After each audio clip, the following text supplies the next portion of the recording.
Good morning students, कैसे हैं बच्चे आप लोग। आई होप आप सब ने first two stanza a photograph poem के रिवाइज कर लिए होंगे।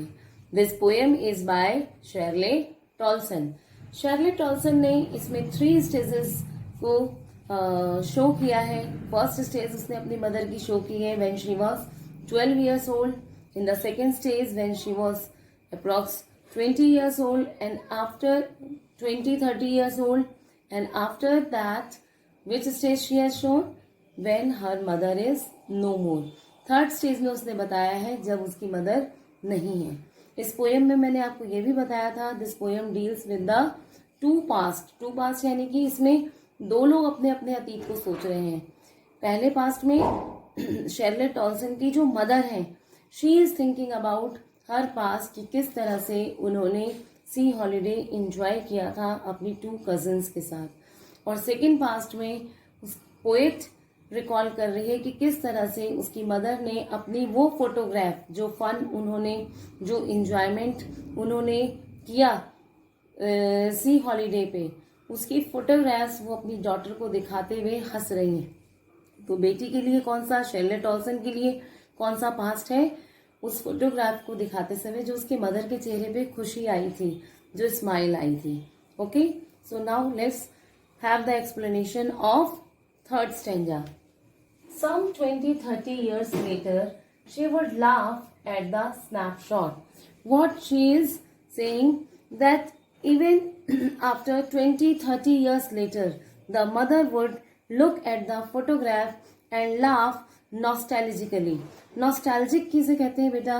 Nostalgic is a feeling in which we recalls the sweet moments of our life and it makes us sad.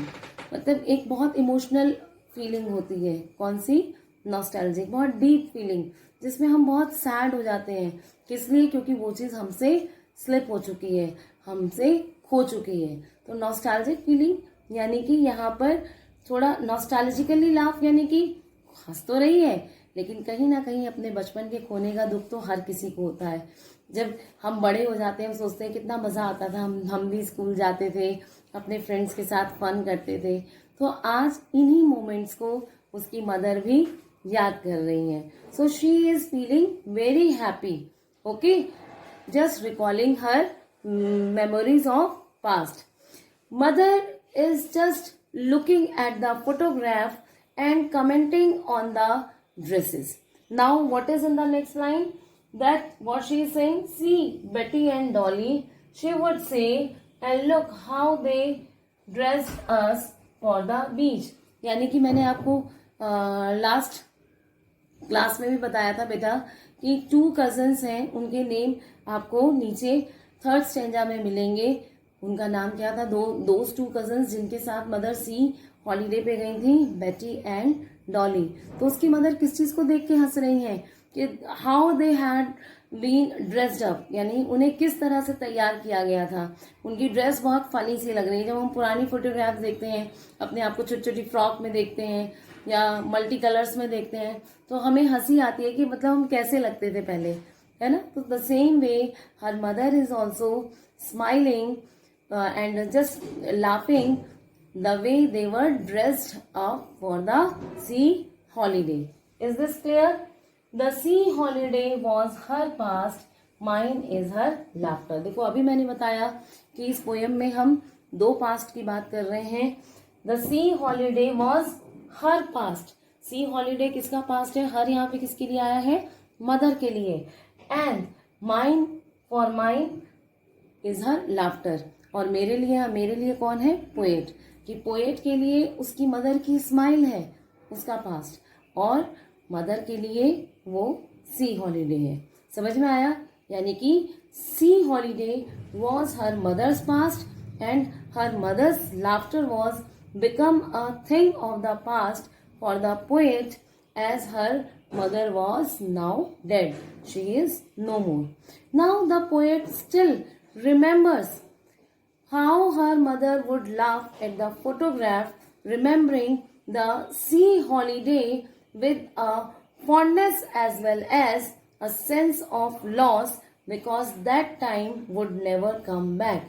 अब उसकी मदर भी जो उस चीज को देख के स्माइल कर रही हैं, तो वो क्या सोच रही हैं, उनकी भी हंसी में कहीं ना कहीं एक पेन है।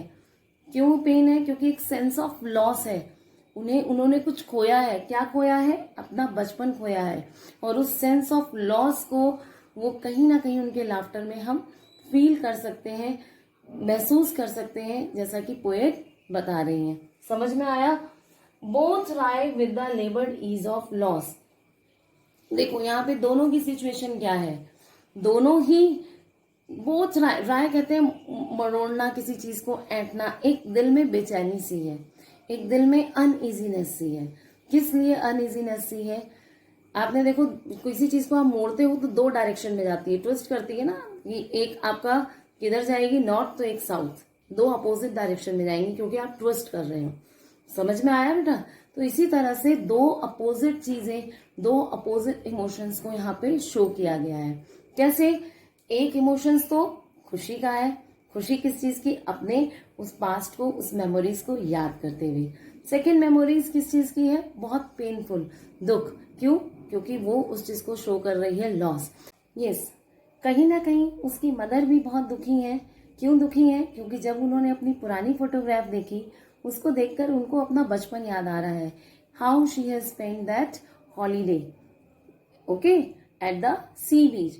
एंड सेकेंड थिंग, वो उसे देख के मुस्कुरा रही हैं। और कहीं ना कहीं उनका जो लॉस है, वो लॉस क्या है? उनके चाइल्डहुड का, ठीक है ना, उनका बचपन क्योंकि चला गया है, तो चाइल्डहुड के लॉस पे वो दुखी हैं। इसी तरह से यहाँ पे जो पोएट है वो दोनों के लिए लेबर्ड ईज ऑफ लॉस मैंने बताया। तो दूसरा पोएट के लिए क्या है कि अपनी मदर की स्माइल को देखकर वो खुश हो जाती है कि मेरी मदर कितनी खुश थी, तो वो मोमेंट उसे खुश कर देता है। लेकिन जैसे ही उसके दिमाग में आता है कि that now she is no more, अब वो डेड हो चुकी हैं, वो मर चुकी हैं, वो इस दुनिया में नहीं है, वो कभी नहीं लौटेंगी, तो ये थॉट, ये आइडिया इसको बहुत सैड कर देता है। Now as the mother is having the nostalgic feeling, in the same way the poet feels also nostalgic. अब poet यहाँ पे nostalgic कैसे हो रही है?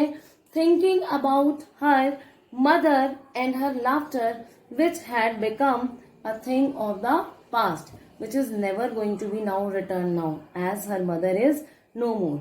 So the word labored and ease, labored and ease are opposite to each other, but describe the same entity, but describe the same thing. एक ही बात को वो बता रहे हैं। वो बात क्या है? लॉस। समझ में आया? लेबर्ड इज यानी उस लॉस को, उस लॉस के साथ उन्हें कॉम्प्रोमाइज करना होगा। देखो, हम किसी भी चीज के साथ कॉम्प्रोमाइज तब नहीं करते जब हमें पता है कि वो चीज हमारी फुलफिल हो जाएगी या वो चीज हमें मिल जाएगी। लाइक कि अगर आपको भूख लगी है और आपको पता है कि आपको मम्मी से किसी बात पे आप गुस्सा हैं, 2 दिन बाद, 4 दिन बाद वो मम्मा आपको खाना खिला के ही मानेंगी। लेकिन कोई चीज अगर परमानेंटली चली गई है, अगर किसी की डेथ हो गई है और आप उसके पीछे खाना छोड़ दें, कितने दिन छोड़ेंगे? क्योंकि आपकी इस जिद पे कोई वापस तो नहीं आने वाला है। तो इसीलिए वो कह रहे हैं कि फाइनली हमें उस परमानेंट लॉस के साथ कॉम्प्रोमाइज करना ही पड़ता है। अब अगर कोई कहे कि भाई मैं जब छोटी थी मैं ये करती थी, वो करती थी, अब मुझे मेरा बचपन वापस चाहिए, क्या गया हुआ टाइम आ सकता है? कभी नहीं आ सकता। तो we have to make compromises with the situation. Is this clear? Any doubt? Okay, let's move for the next stanza. So let's see the fourth stanza. In the fourth stanza, what the poet is saying, now she has been dead nearly as many years as that girl lived. See, very important line. अभी आपने इससे ऊपर पढ़ा था, क्या पढ़ा था इससे ऊपर वाली लाइन में? Some 20-30 years later. ये लाइन पढ़ी थी ना आपने? Some 20-30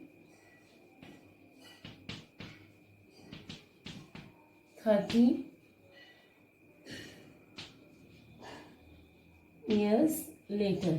अब बेटा इस लाइन को समझना है। यहाँ पे जो ये 20-30 दिया हुआ है, दिस 20, अभी उसकी मदर की एज क्या है? जब फर्स्ट स्टैंजा में पढ़ा था, शुरुआत में जब वो सी बीच पे गए थे, उस टाइम पे उसकी मदर की एज क्या थी? 12 years, ठीक ना?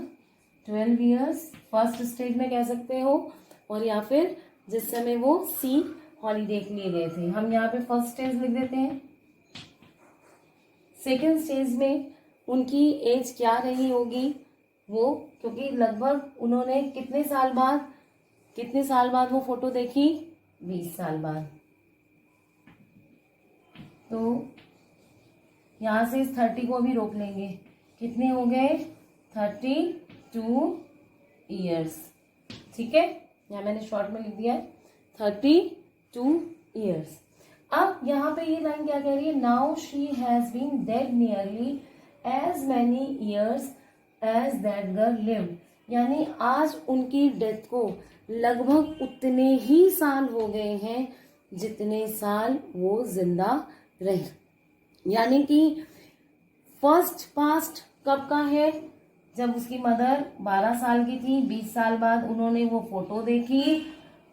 ठीक है, 20 साल बाद यानी जिस समय वो 32 ईयर्स की थी, जब उन्होंने अपनी बेटी को वो फोटोग्राफ दिखाई है। और अब उसकी बेटी जो है उस फोटोग्राफ को कब देख रही है, अगेन, यानी कि जब 32 ईयर्स की अगर उनकी मदर थी तब उन्होंने वो फोटोग्राफ उन्हें दिखाई, और आज लगभग उतने ही साल उनकी मदर की डेथ को हो चुके हैं जितने साल वो जिंदा रही। ये बात समझ में आई, जितने साल वो जिंदा रही, यानी कि उनकी मदर की डेथ को अब लगभग 30 साल यानी कि 30 ईयर्स। उनकी बेटी ने जब वो फोटो देखी थी, आज उनकी बेटी उनकी डेथ के भी अप्रॉक्स 30 ईयर्स के बाद उस फोटोग्राफ को देखकर अपनी मदर को याद कर रही हैं। समझ में आया बेटा? तो यानी कि दोनों सिचुएशन में देखो, अब ये 20-30 वाला समझ में आया कि ये 20 जो है इंडिकेट करेगा उसके मदर के पास को, यानी कि उस सी हॉलीडे के 20 साल बाद उसकी मदर ने फोटो देखी, और आज लगभग 30 साल बाद दोबारा उस फोटो को उनकी बेटी देख रही है। और उसमें कहा जा रहा है कि आज यानी कि लगभग उनकी मदर 32 ईयर्स जिंदा रही, और आज उनकी डेथ को उतने ही साल हो चुके हैं, यानी जितने साल वो जिंदा रही लगभग उतने ही साल आज उनकी डेथ को भी हो चुके हैं। Is this clear? कोई डाउट तो नहीं है बेटा? Very good. So end of this circumstances there is nothing to say at all, it's silences. अब देखो यहाँ पर पोएट क्या कह रही है, the poet is totally absorb in memories of her dead mother. वो पूरी तरह से, यानी 30 साल बाद जब वो अपनी मदर की फोटो देख रही है तो वो पूरी तरह से अब्जॉर्ब हो चुकी है। आपने देखा होगा कई बार हम जब पुरानी फोटोग्राफ्स देखते हैं निकाल के तो हम पूरी तरह से अब्जॉर्ब हो जाते हैं। हो सकता है कभी आपकी मदर देख रही हूँ और उनकी मदर अब ना रही हूँ, यानी आपकी नानी ना रही हूँ, तो वो उनकी आंखों में आंसू हो जाए, क्योंकि वो पूरी तरह से ऑब्जर्व हो जाती है, उस मोमेंट को याद करने लगती हैं। तो यहाँ पर भी पोएट अपनी उस फोटोग्राफ को देखकर उस पास्ट में, किस पास्ट में, जहां पर उसकी मदर मुस्कुराई थी, पूरी तरह से ऑब्जर्व हो चुकी है अपनी मेमोरीज में। ठीक है ना? किस चीज से मेमोरीज, किस चीज की है, लाफ्टर की, और एज वेल एज एकदम से रिकॉल आता है, एक कॉल आता है किस चीज का, उनके ध्यान आता है कि उनकी मदर अब इस दुनिया में नहीं है, अब वो कभी भी अपनी मदर से नहीं मिल पाएंगी। The painful silence of the situation silence everything. अब यहाँ पे इट्स साइलेंसेस क्या है? देखो, आपने देखा होगा कि जब हम बहुत सैड होते हैं, जब कोई डेथ की बात होती है तो ऑटोमेटिकली शांति हो जाती है। जैसे आपने देखा होगा कि कभी आप स्कूल में आपको पता चले या किसी पड़ोस में पता चले या किसी की डेथ हो गई है, तो उस सिचुएशन में हमारे पास कोई वर्ड नहीं होते कहने के लिए। क्यों? अगर मान लो हम किसी की खुशी में गए हैं तो हम उसको बधाई देंगे, बहुत बोलेंगे, हंसेंगे, मजाक करेंगे। लेकिन अगर आप किसी के घर अगर कॉन्डोलेंस में जाते हैं, किसी ऐसे सैड मोमेंट पे जाते हैं, then we don't have any words to express our grief. यहाँ पर देखो बेटा, ये इट्स किसके लिए आया है? डेथ के लिए। इट्स साइलेंसेस, जो डेथ है उसकी साइलेंस। डेथ अपने आप में एक खामोशी है, सन्नाटा है बिल्कुल। ठीक है ना? तो जो उसकी साइलेंस है डेथ की, ये साइलेंसेस, ये सबको साइलेंट कर देती है, क्योंकि हमारा जो मूड है ऑटोमेटिकली बहुत ज्यादा सैड हो जाता है।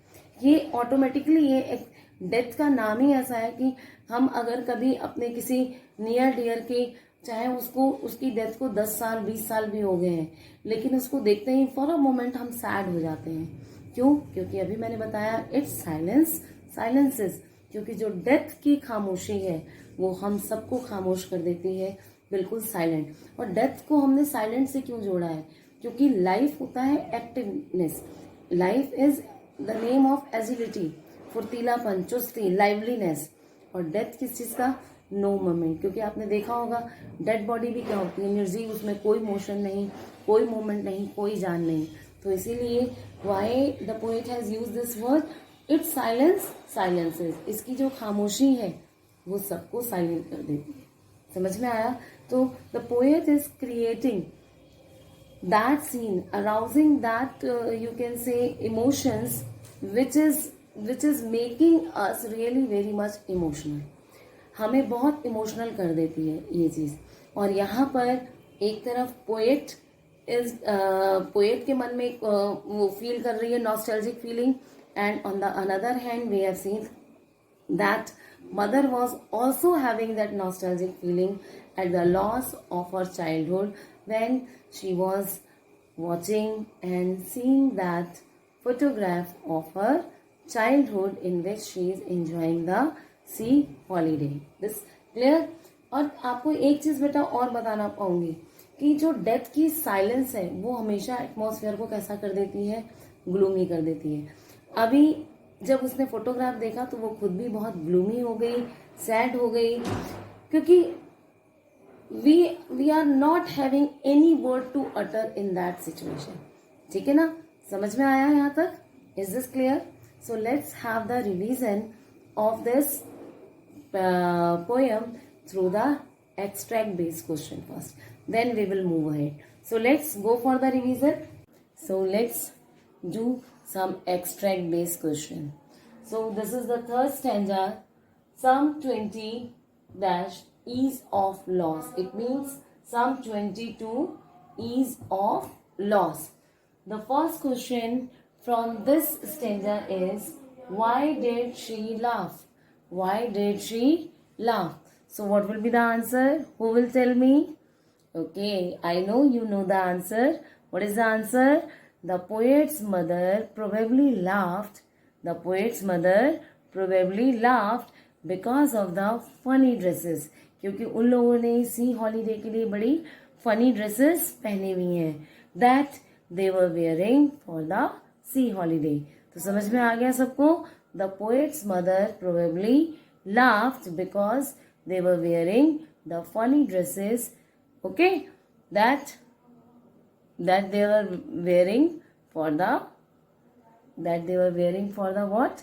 Sea holiday. Very good. So next question is, why does the poet say the sea holiday was her past, mine is her laughter? इस क्वेश्चन में क्या पूछ रहे हैं? Why does the poet say? Poet ऐसा क्यों कह रहे हैं कि पोएट ऐसा क्यों कह रही है कि जो सी हॉलीडे है वो उसका पास्ट, यहाँ हर पास्ट किसको इंडिकेट कर रहा है? मदर को। And mine is her laughter, and यहाँ माइन किसको रिप्रेजेंट कर रहा है? पोएट को। यानी कि पोएट के लिए पास्ट क्या है? मदर की हंसी, जो उस फोटोग्राफ को देखकर उन्होंने मतलब उनके चेहरे पे आई थी। और मदर के लिए कौन सा पास था? वो sea holiday.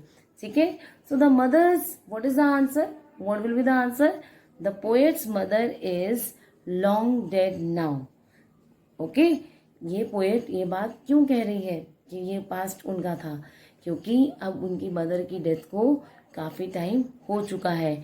The poet's mother is long dead now, the C holiday was a part of her past. और वो जो सी हॉलीडे है वो उनके पास्ट का एक हिस्सा है। समझ में आ रहा है? उनके पास्ट का एक हिस्सा है।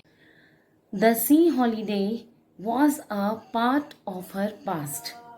Okay, the C holiday was a part of her past and her laughter on seeing the photograph many years later has become a part of the poet's past. समझ में आ रहा है? यानी कि जो जो फोटोग्राफ है, बहुत साल बाद जब पोएट की मदर देख रही है तो वो उनका पास्ट हो चुका है। समझ में आया? उसे देख के मुस्कुरा रही है क्योंकि वो उनके बचपन की फोटो है।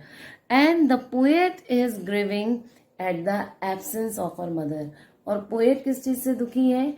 अपनी मदर की एब्सेंस से, क्योंकि अब उसकी मदर कभी नहीं आने वाली है। देखो बेटा, यहाँ पर दो सिचुएशन को, दो पास्ट को शो किया है। समझ में आ गया? मदर का पास्ट क्या था? वो सी हॉलीडे। और पोएट का पास्ट कौन सा है? उसकी मदर का लाफ्टर। क्योंकि अब why that agony is there, why that pain is there, why that sadness is there? Because her mother is no more now. समझ में आया? अब उसकी मदर इस दुनिया में नहीं है। That's why. Next question is explain liberal ease of loss. The poet has given the very beautiful line by saying liberal ease of loss. Liberal ease of loss से आप क्या समझ रहे हैं बेटा? What are you understanding with the liberal ease of loss? What are you understanding with this? The poet's mother is, what is the answer? यहाँ पे poet क्या बता रही है? The poet's mother is long dead and she is adjusting her self with the pain of losing her mother, but it is really very difficult for her. तो यानी कि वो उसको एडजस्ट करना है। मदर के लिए क्या है? The poet's mother is long dead, ठीक है ना? And she has to adjust herself with the pain of losing her mother, but it was really very difficult for her. She is adjusting with that pain with great difficulty. तो यहाँ पर किस चीज को? labored ease of loss. labored बड़ी मुश्किल से वो उस लॉस को बेयर कर रही है। समझ में आया? किस लॉस को? अपने मदर की डेथ के लॉस को। Now the next stanza is now she has been to its silences. ठीक है ना? So first question is who does she refer to? यहाँ पर she किसके लिए रेफर हो रहा है? तो she refers to the poet's dead mother. she किसके लिए आ रहा है? poets की मदर के लिए। Next question, explain its silences. This is the very important question. बहुत इंपॉर्टेंट क्वेश्चन है बेटा, and it is really philosophical also. इसको बहुत समझने की जरूरत है। What is that? The poet is very sad. देखो, मैंने आपको पहले ही बताया था कि जब किसी की डेथ हो जाती है तो वो एक ऐसा एनवायरनमेंट क्रिएट करती है कि चारों तरफ हमें शांति लगती है। हम उस पेन से बहुत सैड होते हैं। डेथ का नाम ही क्या है? बहुत, जिसे कह सकते हैं, हमें अंदर तक सैड कर देता है, साइलेंट कर देता है।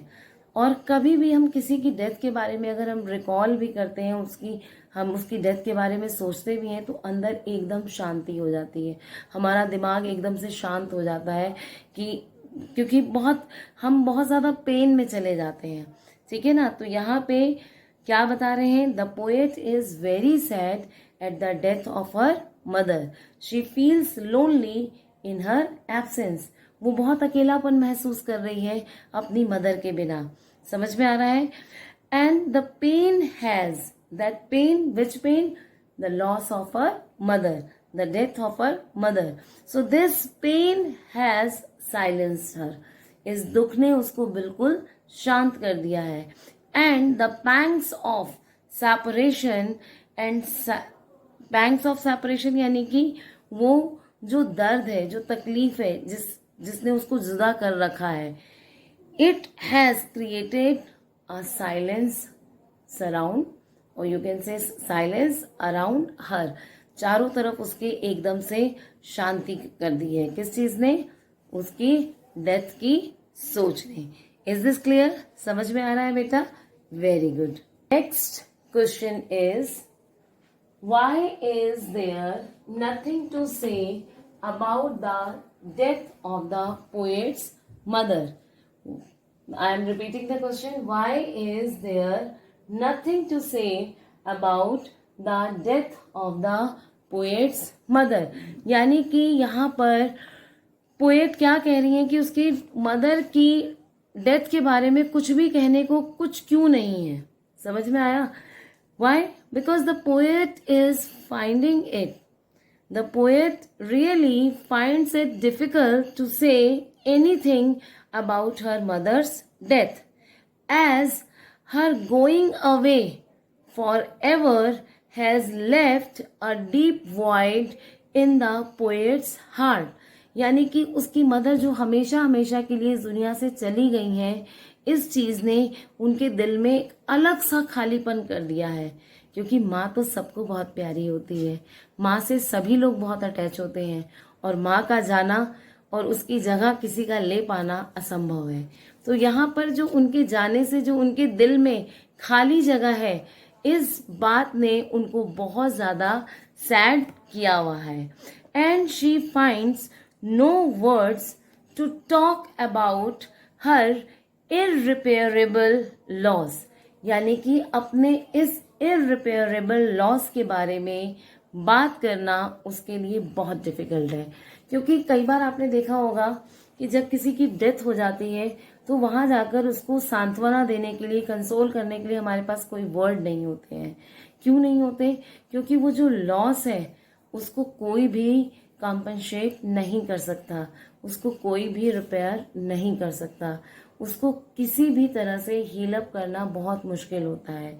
एक जो जगह होती है दिल में, जो खालीपन आ जाता है, that is for ever. So about the same the poet is talking, क्या कि जो उसकी मदर की डेथ के बाद जो उसके हार्ट में एक बिल्कुल जिसे कह सकते हैं, that has left the deep void in her heart, that is really very painful, and she is not able to utter even a single word about her this irreparable loss. Is this clear? I hope you have understand these question answer also, this poem also. So let's have once again a quick revision through certain more points so that you will not forget about this poem, and after that I will just give you the homework. So once again have a just quick review of this poem. So see, highlights of the poem. Highlights of the poem, it means values highlighted in the poem. What are these values which has been highlighted in this poem? A photograph, that is life is temporary. See, basically three main things which has been highlighted through this poem. This is life is temporary, second one death is reality, and the third is importance of photograph. यानी कि इन 3 points को poet ने highlight किया है। कौन कौन से हैं वो 3 point? Life is temporary, death is reality, and the third one is importance of photograph. इन 3 चीजों को पोएट ने हाईलाइट किया है। अब life is temporary means that the poet talk about the unchanging sea which reflects the eternal state of natural elements, at the same time hints at the transient state of human beings. यानी कि poet क्या बता रहा है कि वो इंसान के जीवन, मानव जीवन का क्षणिक होना, क्षणभंगुर होना, नश्वर होना, उसको दिखा रहा है कि how we human beings are transient. The poem is a reminder that we all are here for a short time. ये हम सब के लिए एक रिमाइंडर के रूप में है ये पोएम हमें रिमाइंड कराती है that we are just for a short time in this world. यानी कि एक दिन हम सबको इस दुनिया से चले जाना है. हम सबकी लाइफ यहाँ पर कैसी है? टेम्परेरी है, क्षणभंगुर है. इतना समझ में आया? Very good.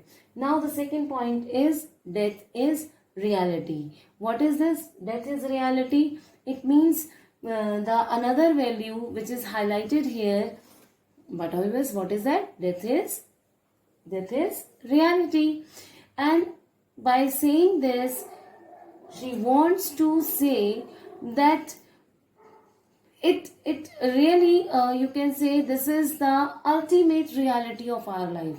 जो डेथ है ये हमारे जीवन का अंतिम सत्य है, ये एक अल्टीमेट रियलिटी है.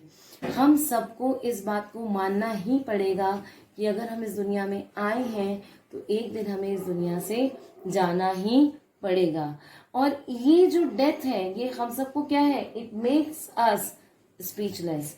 Death always leaves everybody speechless, and that's why she also becomes speechless about her mother's death. She's not having any words to comment about that. She's not even having words to express her grief. She's not able to express her grief. She is just try to bear the loss and the pain. समझ में आया? She is just trying to bear the loss and this pen.